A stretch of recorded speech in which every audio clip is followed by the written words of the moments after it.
নিয়েছেন। অবশ্যই আপনাদের এই সৃষ্টিশীলতাকে প্রশংসা করা উচিত।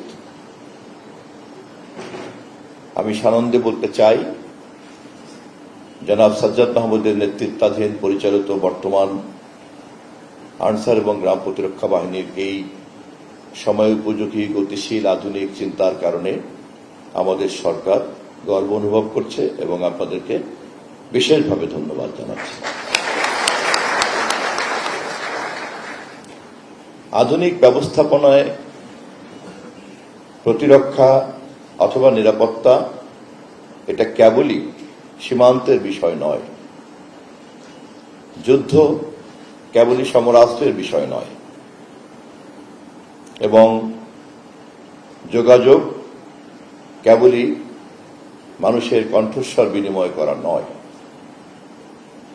আধুনিক ব্যবস্থাপনার কারণেই এর প্রতিটি ক্ষেত্রের বাতায়নে এক বিরাট গুণগত পরিবর্তন তৈরি হয়েছে।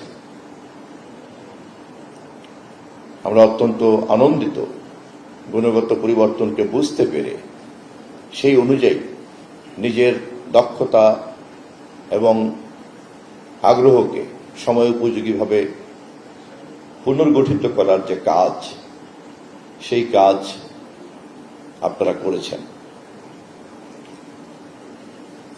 সীমান্তরক্ষীরা সীমান্ত পাহারা দেন, এটা আমাদের প্রচলিত ধারণা, অথবা বাড়িতেও আমরা পাহারা দেওয়ার জন্য আলাদাভাবে জনবল নিয়োগ করি।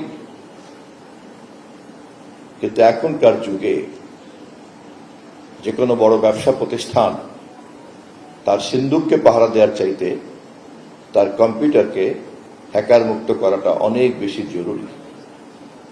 এখনকার যুগে অসংখ্য নিরাপত্তা বাহিনী পালার চাইতে ক্লোজ সার্কিট ক্যামেরার সঠিক ব্যবহারটা অনেক গুরুত্বপূর্ণ। এখনকার যুগে সাইবার সিকিউরিটি হাজার হাজার মাইলের সীমান্তের পাহারাদারের চাইতেও অনেক বেশি গুরুত্বপূর্ণ। আমরা নিশ্চয়ই জানি আমাদের দেশের কেন্দ্রীয় ব্যাংকের তহবিল কেমন করে ছিনতাই হয়ে গিয়েছে ডিজিটাল কায়দায়। এই ঘটনা এবং এই দুর্ঘটনা আমাদের চোখে আঙুল দিয়ে দেখিয়ে দিয়েছে নিরাপত্তার ধারণা গুণগতভাবেই পরিবর্তন হয়ে গিয়েছে।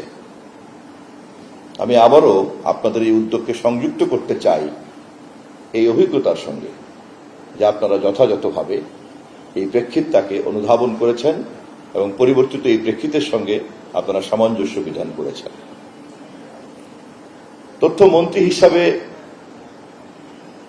কাজ করতে গিয়ে আমি প্রতিনিয়তই এই বিষয়টি নিয়ে মোকাবেলা করতে হচ্ছে। সবচেয়ে বড় চ্যালেঞ্জ হচ্ছে পুরনো মনোজগতের মানুষ আমরা যারা, তারা পরিবর্তিত এই পরিস্থিতিটাকে ভালো করে বুঝতে পারি না।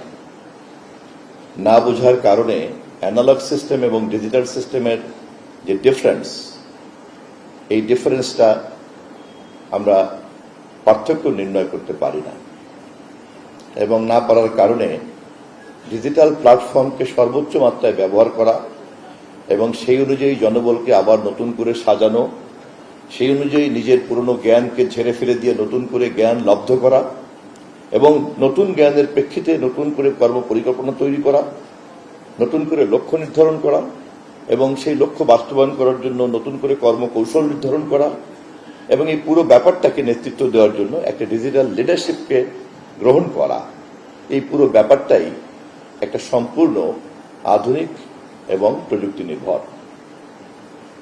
আমি আবারও অভিভূত হয়ে আপনাদেরকে বলছি যে আপনাদের প্রান্তিক কণ্ঠস্বর আমাদের অনেকের জন্যই একটি শিক্ষণীয় উদ্যোগ হতে পারে। আমি চেষ্টা করব আপনাদের প্রান্তিক কণ্ঠস্বরের এই উদ্যোগকে বাংলাদেশের সংশ্লিষ্ট অন্যান্য সকল জায়গাতে দৃষ্টান্ত আকারে সামনে তুলতে, যাতে অন্যরাও আপনাদেরকে অনুকরণ করে।